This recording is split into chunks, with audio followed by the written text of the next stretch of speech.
Hello everyone! So today we are going to have the continuation of fluid mechanics as applied in biology.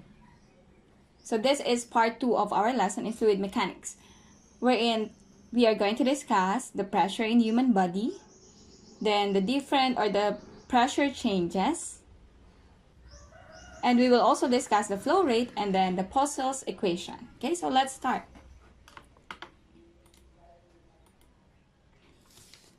Here are examples of pressure in human body. So let's have first bladder pressure, and then we also have gastric pressure.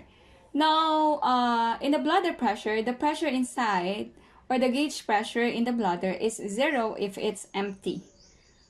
But it can increase because of different factors. Okay, so let's take a look at the different factors affecting bladder pressure. So again, bladder pressure is 0 when it's empty, and it climbs up to about 25 millimeter mercury when the bladder reaches its normal capacity. The normal capacity of the bladder is 500 centimeter cube. Now, what happens is that when it reaches about 25 millimeter mercury, when the pressure reaches the 25 millimeter mercury, the micturition reflex is triggered. That will give us a feeling that we want to pee.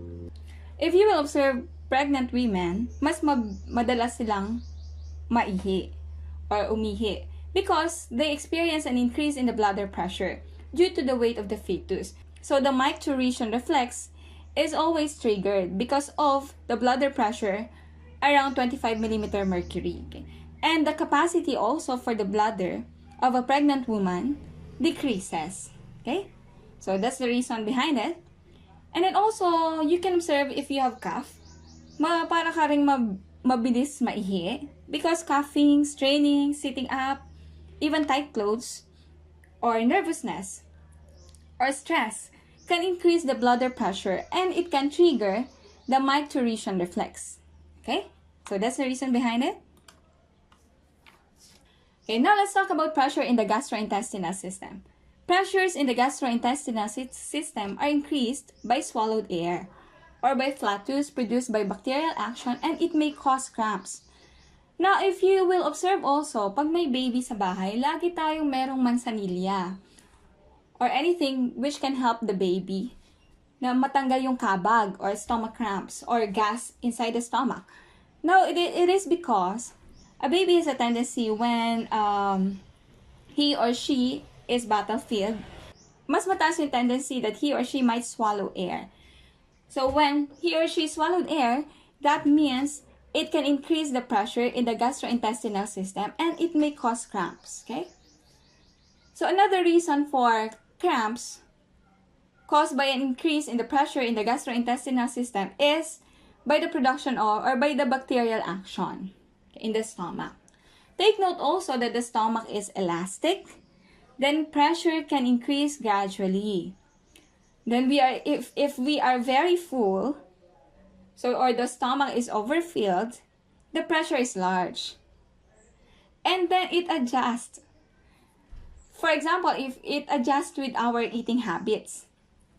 For example, madalas tayong kumain. Like now, some of you might be stressed, and then we resort to stress eating, and then madalas kang kumain. Then you observe na you're gaining weight. Because stomach is elastic, it actually adjusts to your eating habits. If madalas ka kumain and until your stomach is full, so the elasticity is adjusted. That means the capacity of our stomach will become bigger. So, it will create a sensation of hunger. Now, the sensation of hunger occurs when stomach pressure is low. If it's larger, or your stomach is very elastic that it becomes large, then somehow the stomach is empty, it will create a sensation of hunger. But that one is relative to the size of the stomach. So if your stomach has adjusted and it becomes larger, and the stomach pressure will be lower because of the larger area, or because of the larger volume. So you can feel immediately, the body can immediately feel that there's a lower pressure in the stomach. So it will create a sensation of hunger. And then you will eat again. Then you will resort to an eating habit na madalas kang kumain. Then the stomach is elastic, it adjusts again. So when you are on a diet, hopefully I will be on a diet. When you're on a diet, what happens is the stomach elasticity or the stomach size is also adjusting. So it can be relatively small compared to your previous eating habits. So if you adjust your eating habits, it will change. So it will be relatively small. Therefore, if it somehow has a smaller volume, the stomach pressure can be low, but not very much when you have a higher volume stomach. So that's the pressure in the gastrointestinal system. So let's have another pressure inside the human body. We also have the cerebrospinal pressure. So what happens here, it's the pressure created by the cerebrospinal fluids. The skull and spinal column contain cerebrospinal fluids. With a buoyant force, it supports the weight of the brain with a buoyant force and acts as a protective cushion and also supplies nutrients filtered from the blood. So what happens here, the cerebrospinal fluid is absorbed in the spinal column as fast as it is generated in the skull. Okay, however, there are problems wherein that cerebrospinal fluid cannot be transferred easily to the spinal column. So that's why we have this hydrocephalus, wherein the water or the cerebrospinal fluid is retained in the skull. Okay? So also another factor is the narrow ventricle called cerebral aqueduct can become blocked. So if that is blocked, okay, that means that the cerebrospinal fluid could not be easily transferred to the spinal column. And that can even create a higher pressure. That is about cerebrospinal fluid. Okay, now let's talk about pressure inside the human eye. So as you can see here, there is fluid in the eye, but if there's too much fluid which stays in the eye because there is a blockage in the drainage canal, so that will increase the pressure inside the eye. If that happens, it may even damage the optic nerve. Okay, because you can imagine if there's too much pressure and then the surface, let's say the surface covering it is somehow weak, and then we know that optic nerve is very, very small. So because of that pressure, it can damage the optic nerve. The pressure inside the eye helps maintain the shape of the eye. Okay, this is called the intraocular pressure, and the normal range is 12 to 24 millimeter mercury. Okay, pressure is created by the aqueous humor and it's transmitted throughout the vitreous humor. Okay, however, I have mentioned that if there's a blockage of the drainage canal for the aqueous humor, it results in the pressure buildup in the entire eye. And that excessive intraocular pressure is a symptom of glaucoma. And again, it may damage the optic nerve. Now let's talk about pressure in the skeleton. Now we have mentioned that we can either increase the pressure or decrease the pressure by changing the force or the area. Now you can see here in the human knee, as you can see here, we have narrower cross-sectional area compared to the knee. So a larger cross-sectional area decreases the pressure. So it's the knee, it's carrying the weight of the human body. The force doesn't change. So that's the gravitational force, that's the weight. But because of the change in the cross-sectional area here, we decrease the pressure on the knee. But of course, if there's too much force that the body has to carry, the pressure also can increase. Now take note that pressures in skeletal system is as large as 7,600 millimeter mercury under ordinary circumstances. And as I have mentioned, surface of joint is larger than the cross-sectional area of the bone so that we can reduce the pressure.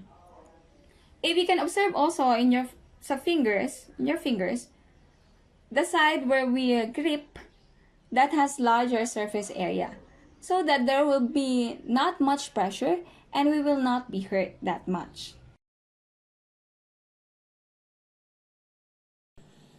Okay, so now let's take a look at the changes in pressure inside the heart during the cardiac cycle. So please recall the cardiac cycle, and then let's relate it to the changes in pressure in the heart. So what happens to the pressure during the pumping, and then also what happens to the pressure during the filling in the blood, or the diastole and systole. Okay, right now we are going to consider the difference or the changes in pressure. Whenever blood enters, the pressure increases. And also whenever there's contraction, the pressure also increases. So let's take a look at this graph. Okay, this happens when the atrium contracts. Okay, so when it contracts, the pressure increases. And then when it relaxes, the pressure decreases. Okay, then it will increase again. Then here, the blood is entering the system. So it gradually increases again here. And then it relaxes. So this is the pressure changes in the atria. Okay, take note that the ventricle walls are thicker compared to the atrial walls. So we can say that there is a higher pressure at the ventricle compared to the atria. So take note here that as the atrial relaxes, the ventricle contracts. So there is an increase in the blood pressure at this point, and then it relaxes, or the ventricle relaxes. Therefore, there will be a decrease in the blood pressure at the ventricle. Okay, again, this is at a higher pressure compared to the atrial pressure because the ventricle has thicker walls. So it can exert more pressure. Okay, next we will also take a look at what happens to the pressure at the arteries. Now, take note also that arteries are always at a high pressure compared to the ventricle and the atria. So it has a higher pressure. Initially, its pressure is at this point. Okay, so you can see here at this point, the blood is entering at the aorta. Okay. So when the blood enters, the blood pressure also increases. So in the aorta at this point, the blood pressure has increased, and then it will decrease again.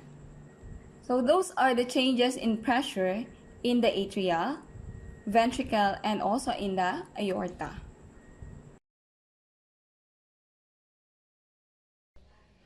Okay, now let's talk about blood flow rate. Now we define flow rate as the volume flowing per unit time. So it can be expressed as liters per minute or cubic centimeters per second. In the formula for flow rate, we have volume over time. Okay, and then from there, volume is, we have here, let's say, the cross-sectional area. Okay, this. If you have a tube here, we have the length. So that is the volume. Volume is equal to the area times the length over time. And take note that in your mechanics, we have distance over time. So this is the distance, that's the total length traveled over time. That is equal to your velocity. Okay, in this case, we are talking about the average velocity. For us to be able to describe the flow rate or the blood flow rate, we have here the cross-sectional area times the average speed.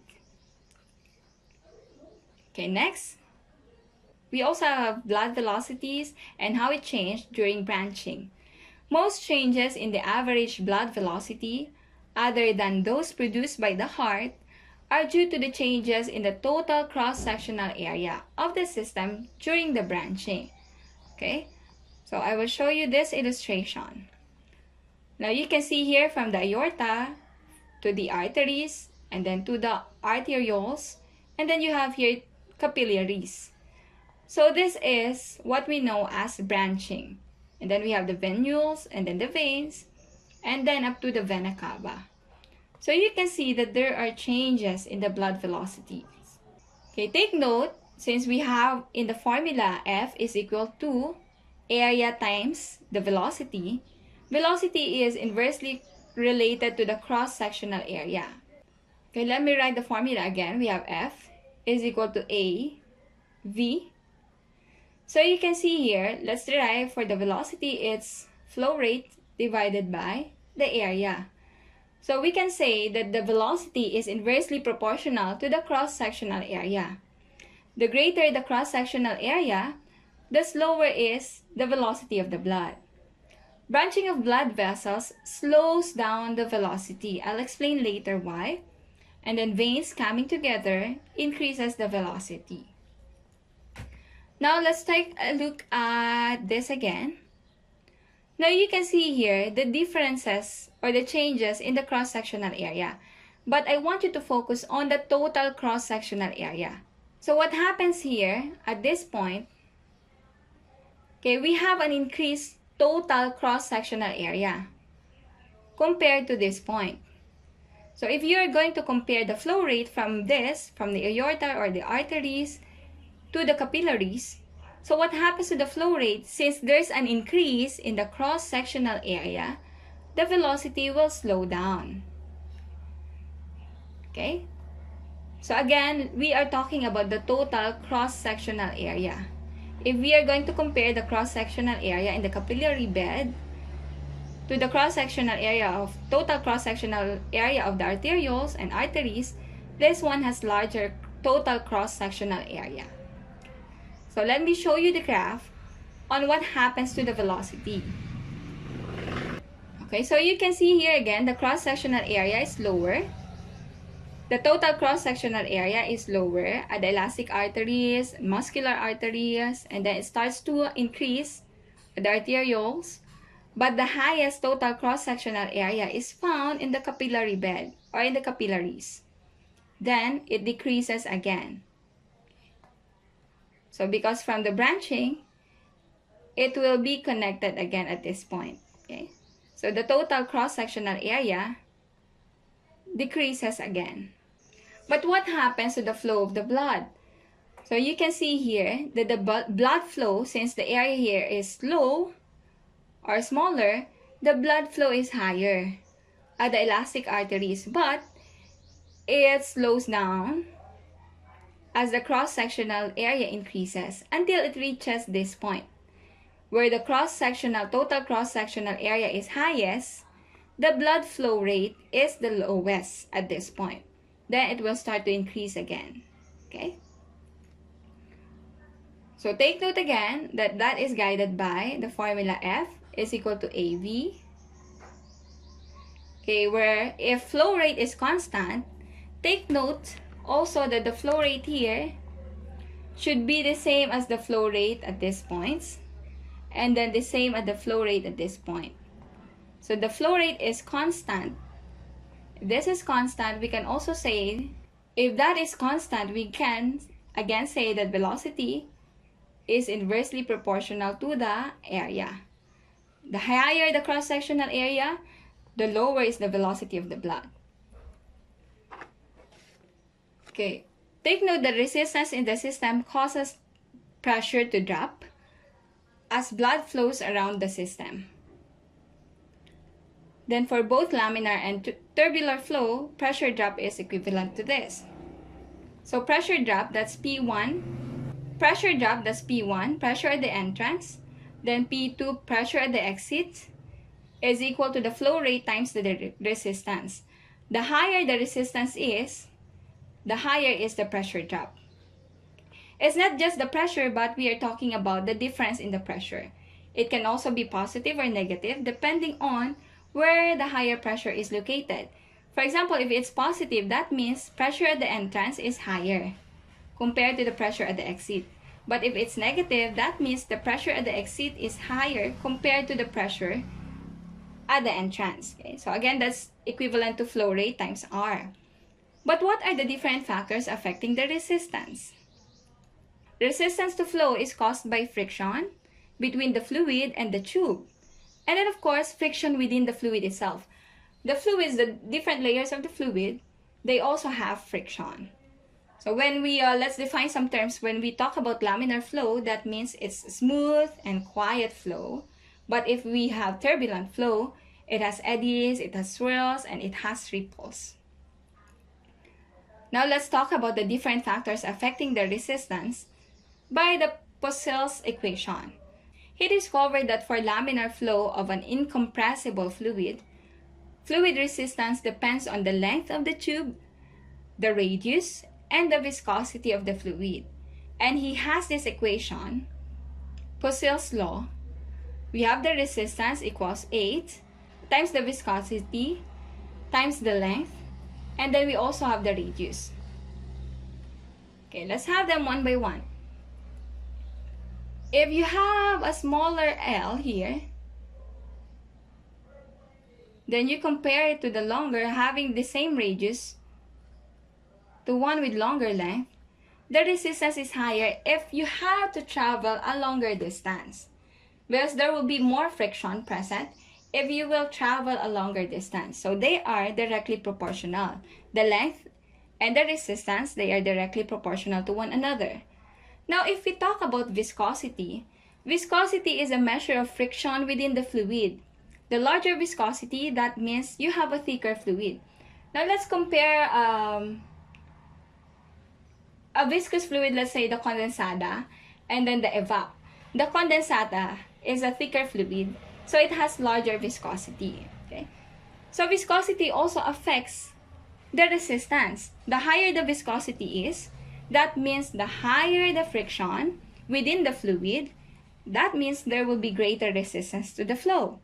If there is greater resistance to the flow, that means the flow rate will decrease. Okay. So, but in the human body, how do we increase viscosity? Now, if there's an increase in hematocrit, that will increase viscosity of the fluid. Now, hematocrit, they are solid particulate matter, like, for example, proteins inside the plasma. So, an increase in those particulate matter will increase the viscosity. Okay, one example are patients with cancer, wherein we know that cancer cells will multiply very fast. So, it will be present in the bloodstream. Let's say, for example, leukemia, it will be present in the bloodstream. There's an increase in the number of cells passing through it. So what happens is that viscosity is increased. When the viscosity is increased, the resistance will also increase. Okay, that means the flow rate will be low, or the flow rate will decrease. So if the flow rate is decreased, we know that the importance of blood circulation is also circulating the nutrients. If the flow rate is very slow, or if the flow rate will decrease, there will be problems in the nutrient circulation in the blood or in the human body. Now, how about when we decrease viscosity? One way or one example of a decreased viscosity in the blood are in the case of patients with anemia. There's a decrease in hematocrit. Therefore, if there's a decrease in hematocrit, the viscosity decreases. And if the viscosity decreases, the resistance decreases. And if the resistance decreases, therefore the flow rate will increase. But there is also a problem there. If the flow rate will increase, the blood will be circulating or will be moving at a faster rate, so it will travel very fast. Therefore, the other cells could not get the nutrients from the blood. So there will still be problem in the circulation of the nutrients in the human body. Okay, aside from that, if the resistance is decreased and the flow rate is increased, it can create eddies. It can create turbulent flow. And turbulent flow can result to increase in pressure. Those are the different factors which can affect the viscosity and which will in turn affect the resistance and of course will also affect the flow rate. Okay, now let's talk about radius. If you have a smaller radius and then you have here a larger radius tube, let's say they have the same length, Okay, let's say they have the same length, but the radius are different. Now you can see here that the resistance is inversely proportional to the fourth power of the radius. Okay, what happens here, if you increase the radius, there will be so much decrease in the resistance. Therefore, it will eventually increase the flow rate. But if you decrease the radius, there's so much increase in the resistance. So that means it will lessen the flow rate. Now, how for the capillaries, for the blood flow, there's a minimal effect on the length because we have constant length of the veins and the arteries. But for the radius, it can change depending on the restrictions. There could be blockages in the veins, in the arteries, which can cause a decrease in the radius. Okay? So it can affect the resistance, and it will therefore affect the flow rate of the blood. Now let's have, for example, let's reduce the R by half. If we are going to reduce the radius by half, it will become R equals 8 L divided by 1/2 to the fourth, then R to the fourth. So if we are going to compare that, this will become 8 divided by 1/16 R to the fourth, or that is equal to 16. Then the original resistance, reducing the radius to half, will increase the resistance by 16 times. Okay, so that is a very high increase in the resistance. Therefore, that means the implication of that, a small blockage in the artery can actually increase the resistance. And that may change the flow rate, or that will decrease the velocity of the flow or the blood flow. Okay, so that is Poisuille's equation or Poisuille's law. Now we are going to try to solve problems, sample problems on these concepts. We have the pressure, liquid pressure, and then the resistance, then the Poisuille's law. Okay. Now let us solve sample problems. Number 1. Calculate the maximum force in newtons exerted by the blood on an aneurysm or ballooning in the aorta, given the maximum blood pressure is 140 mm mercury and the area of aneurysm is 25 centimeter cube. Take note that the density of the blood is equivalent to 13.6 times 10 to the third kilogram per meter cube. Okay. So let's have first the liquid pressure. Pressure. Our formula for liquid pressure is pressure equals rho GH.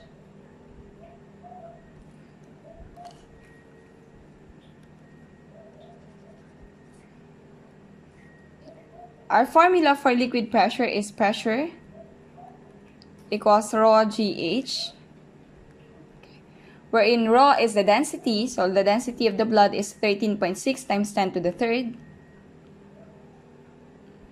13.6 times 10 to the third. The unit is kilogram per meter cube.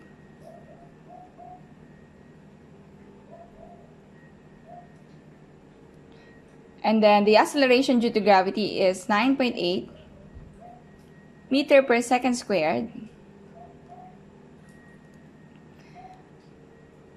Then you have here the height.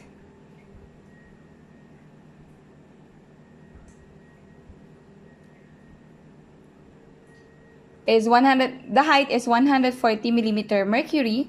So let's convert that to meters. We now have 140 times 10 to negative 3 meters. Okay, solving it, let's have 13.6 times 10 to the third times 9.8 meters per second squared times 140 times 10 to the negative 3 And then we have an answer of, take note that 1 kilogram meter per second squared equals 1 Newton. So we can cancel out meter. We will be left with meter squared. Our answer now is 18.66 times 10 to the third. And then the unit that we have here is Newton per meter squared. That's the liquid pressure. But what we are asked here is the maximum amount of force. Take note also that pressure equals force per unit area. So at this point, we can get force by multiplying pressure and area.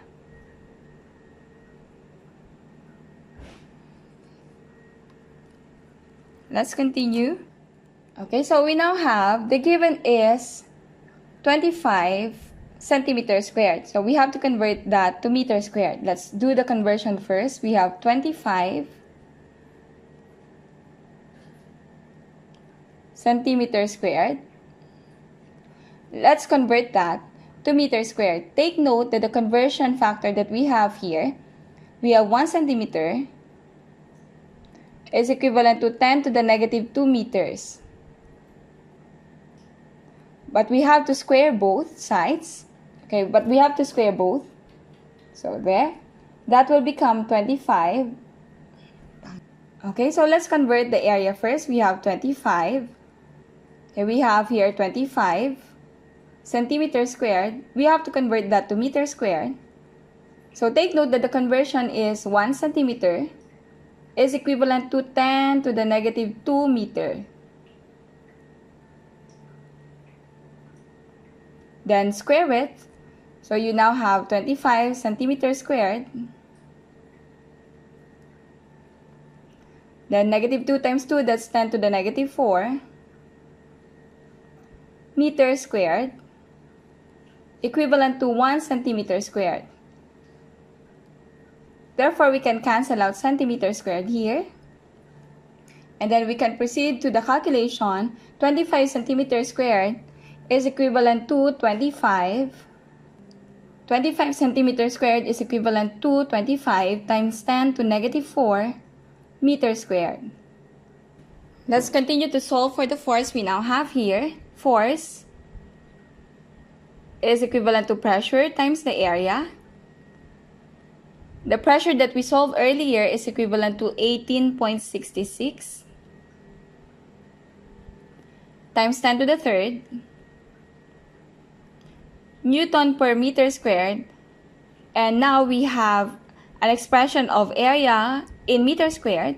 So let's use 25 times 10 to negative 4 meters squared. So that will cancel out meter squared, and we will be left with Newton as a unit for force. So multiplying that, we now have 46.65 newtons.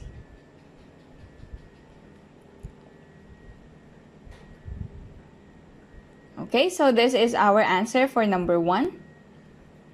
The maximum amount of force is 46.65 newtons.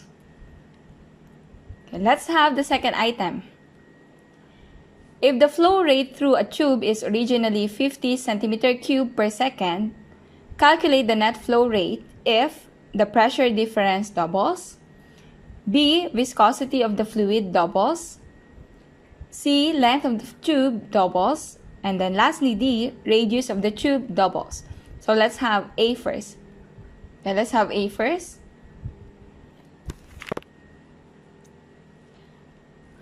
Take note that we have an equation for flow rate. We have F is pressure 1 minus pressure 2 divided by R. Now the question here is for 1, if the pressure difference doubles, what happens to the flow rate? So that becomes twice, pressure difference becomes twice.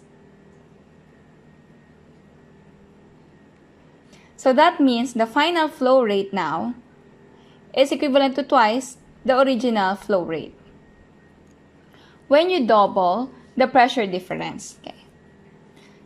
So we now have here, the flow rate becomes 2 or twice the original flow rate, which is 50 centimeter cube per second.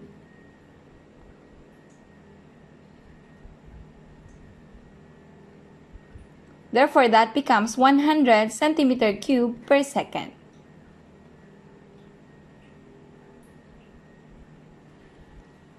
Okay, so that's for part A. Now for the second part, let's have here the viscosity of the fluid doubles.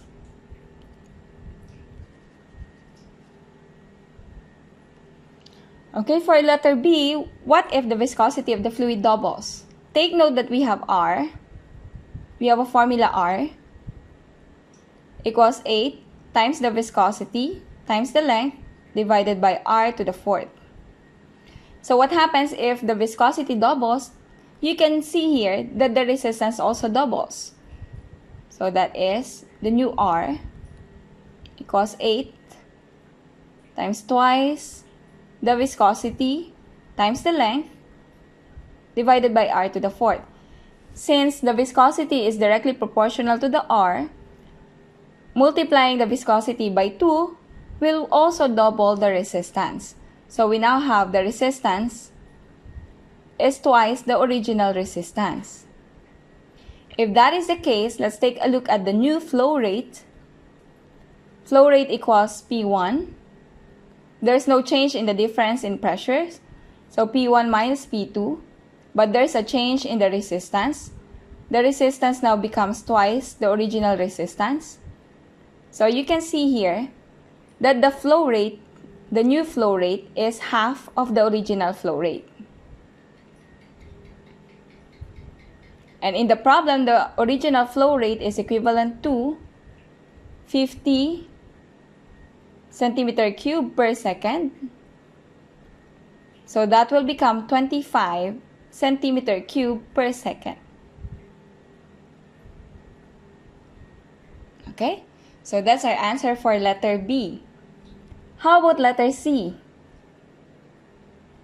For letter C, the length of the tube doubles. So let's have the formula again. We have R is equal to 8 viscosity length over R to the 4th. But this time, the length of the tube doubles. So 8 times the viscosity, then this becomes twice L divided by R to the 4th. That's the new resistance. So we can say that the new resistance is also twice the original resistance. If we are going to look at the flow rate, the new flow rate now, we have P1 minus P2, and then twice the original resistance. So again, that will be half of the original flow rate. Okay, so that is 1/2 times 50 centimeter cube per second. That is again 25 centimeter cube per second if we double the length.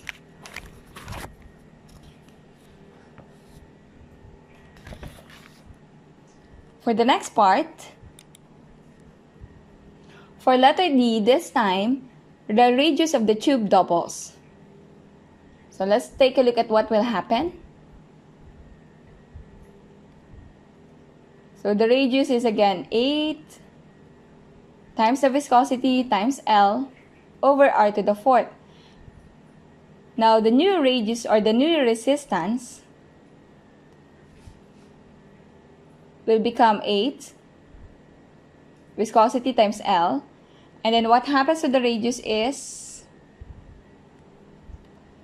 that it doubles. So we have 2 radius raised to the 4th, or raised to 4. So that becomes 8. 2 raised to 4, we have 16. R to the 4th.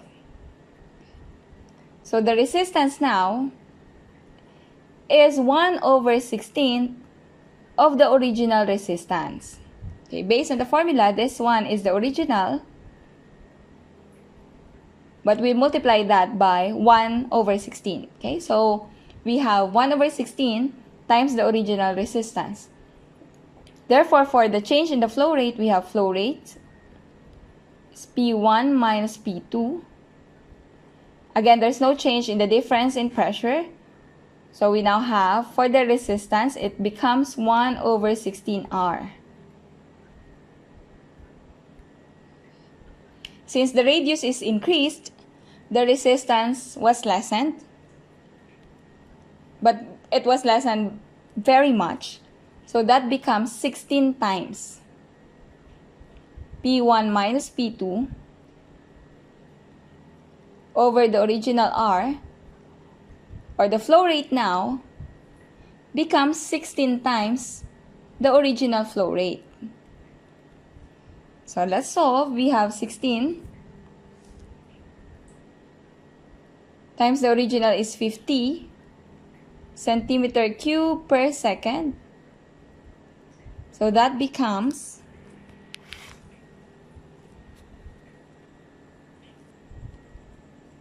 our answer is 800 centimeter cube per second. Okay, that's our new flow rate.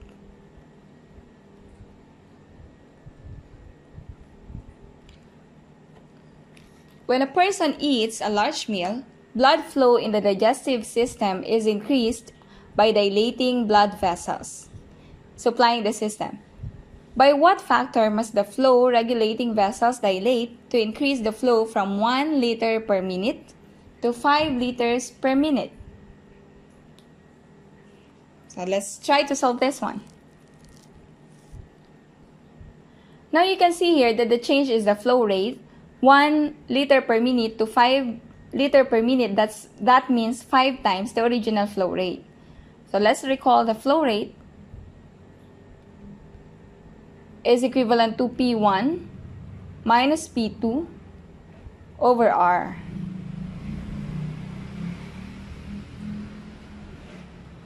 But if P1 and P2 are the difference in pressure are the same, we can now have flow rate is directly proportional to 1 over R.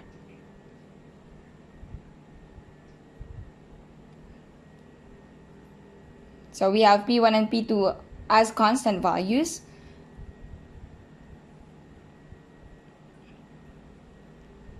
So let's compare the original flow rate to the final flow rate, or to the new flow rate. We can now have an equation. This is the new flow rate, and then this is the original flow rate. Now the new flow rate is 1 equivalent to or proportional to 1 over R, which is the new resistance, divided by 1 over the original resistance. So we now have a final equation showing the relationship between the flow rates and the resistance. We have F prime over F. So this becomes R, which is the original resistance, divided by R prime. But take note that R is equivalent to this value. The numerator is constant, so we can now have R directly proportional to 1 over R to the 4th. Okay, plugging in our equation, we have F prime over F equals the original resistance divided by the new resistance. But we have here the resistance equals 1 over R to the 4th divided by 1 over the new radius to the 4th. Okay. So that will give us an equation equivalent to R prime 4th divided by R to the 4th. So we now have a final equation relating the flow rate and then the radius. So we have flow rate, the new flow rate prime divided by the original flow rate is equivalent to the new radius to the 4th That's not 14, that's prime to the fourth. Then divided by r to the fourth. The question here is, how much is the increase in the radius? So we are looking for the r prime. Okay, let's continue solving this. Okay, so let's continue again. The f prime is equivalent to 5 times the original. So we have 5 times the original f. Then we have, this is for f prime, 5 times the original f. And then we have over f here, so we can cancel this out. Is equivalent to r prime to the fourth divided by r to the fourth.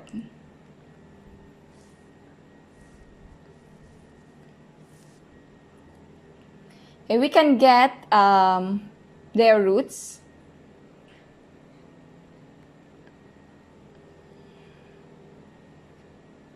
Okay, getting the roots for both sides, we have, okay, this equivalent to r prime over r. For us to be able to get the r prime and it's how it's related to the original r, we now have 5. Okay, that is also equivalent to raised to 1/4. Then we have r. And the root for 5 is equivalent to 1.495.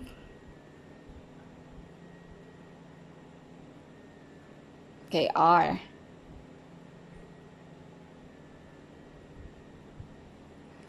Okay, so this is our answer. That means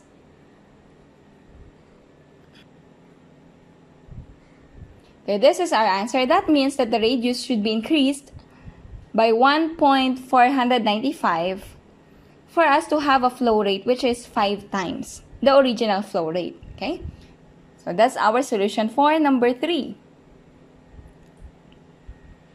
For number 4, let's have this. The flow rate in an IV setup is observed to be 2.0 centimeter cube per minute for a glucose solution of density equivalent to 1.05 gram per centimeter cube.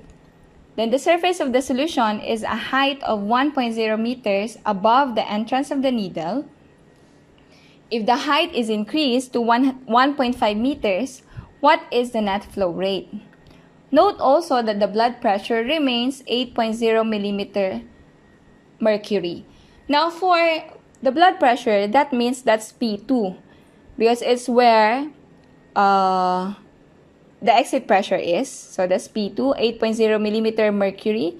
But for P1, that's the entry point. For P1, we have here, for P1, we don't have the pressure yet. So we can solve for P1. Okay, for P1, we can express it in the height of glucose, which is 1.0 meters. And then for the second pressure one, if it's changed, it will become 1.5 meters of glucose. So let's now solve first, or let's convert first the blood pressure P2 millimeter of mercury to millimeter of glucose. So let's do that. Let's have unit conversion first for P2.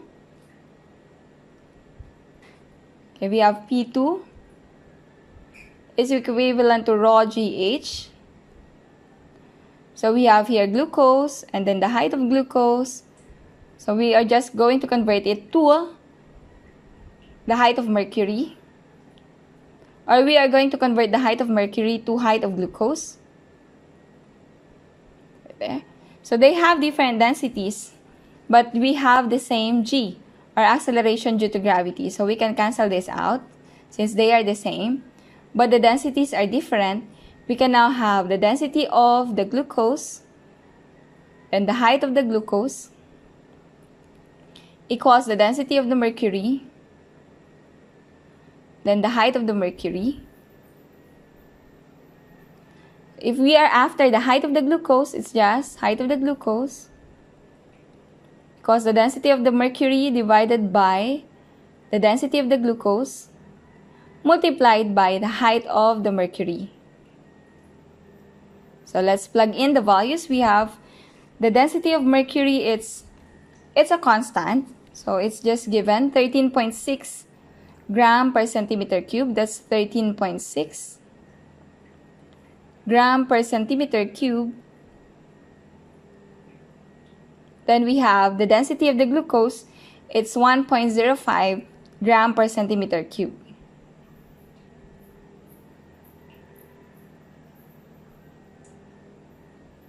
Then the given, we have 8.0 millimeters. But let's express it to centimeters.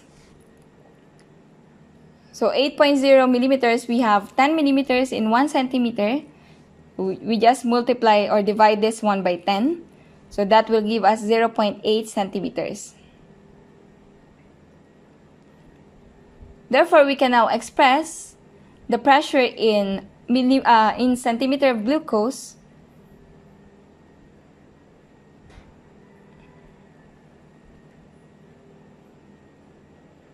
So we have here 13.6 divided by 1.05 times 0.8. It will give us 10.36 centimeters.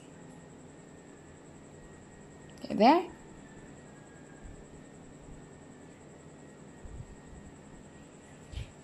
Okay, so again, this one is P2. We will be using it at the next part. So let's continue. So the question here is the flow rate. Okay, the question here is the flow rate if we increase the height from 1.0 meters to 1.5 meters. Okay, so let's solve for the change in the flow rate. We have the new flow rate at 1.5 meters, and then we have the original flow rate at 1 meter is equivalent to P1 minus P2 prime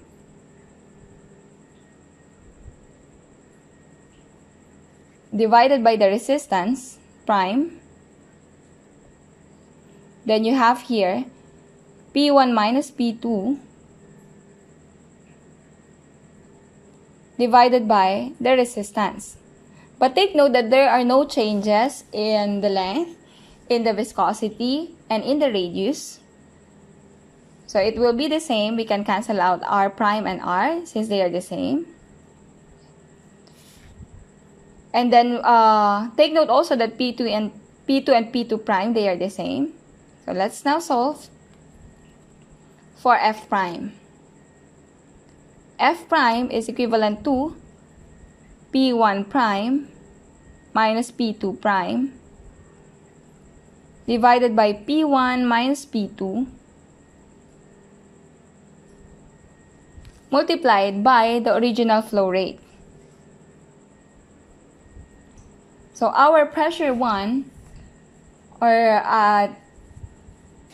so our P1 now, the new P1, if it's increased to 1.5 meters, but we have to express it in centimeter for unit consistencies. So we have 150 centimeters minus P2, the one we have calculated earlier, that's 10.36 centimeters.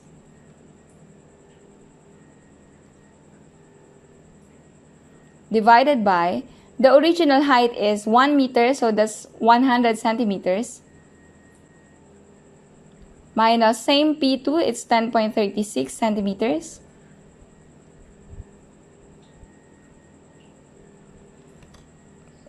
But in the given, the original flow rate is 2 centimeter cube per minute. So that's 2 centimeter cube per minute.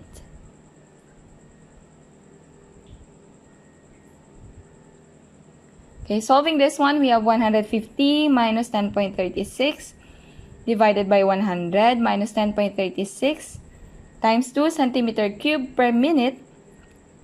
We will have an answer equivalent to 3.12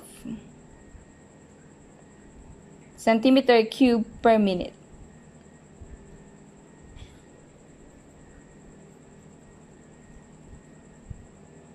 So that will be the flow rate if the height is increased. Okay?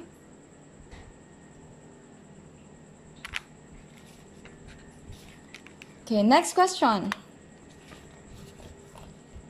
Okay, this will be the last item.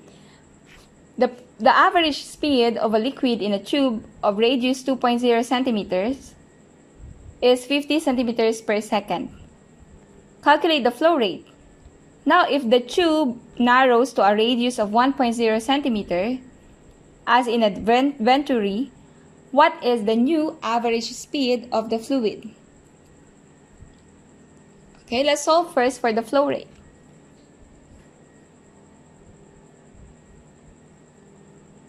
Flow rate is equivalent to the area, cross-sectional area times the velocity or average velocity. Since we have the radius 2.0 centimeters, so we have pi r squared times the average velocity, which is 50 centimeters per second. So let's substitute the given. We have pi. The radius is 2 centimeters. Make sure that we are consistent with the units, 2 centimeters squared.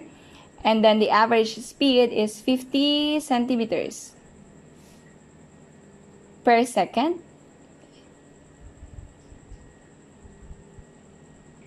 Okay. So for the flow rate, pi times 2 squared times 50, that will give us 628.32. That will become centimeter cube per second. Okay, that is our flow rate.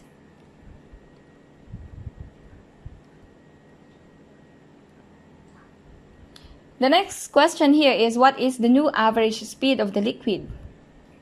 Okay, take note, the flow rates are the same. So we have, in this problem, we have the original flow rate is equivalent to the F prime or the new flow rate. So that becomes F equals pi r prime squared. That's the new radius. Since it was changed from 2 centimeters to 1 centimeter. So we have r prime squared times the velocity prime. So that is the change in the speed. So we are looking for the v prime here. Therefore, we have F divided by pi r prime squared. That will give us the new velocity. Substituting the given we have here, we have calculated earlier that we have 628 for the flow rate, 0.32 centimeter cube per second, okay, divided by pi. Our new radius is equivalent to 1.0 centimeters, so 1 cm squared. Okay, that's our new velocity. 628.32 divided by pi times 1. So our new velocity now is 200 centimeters per second. Okay? So that's our final answer. Alright, so next meeting we will have a sit work on this. And then after this, after fluid mechanics, we will move to thermodynamics. Okay? Alright, bye everyone.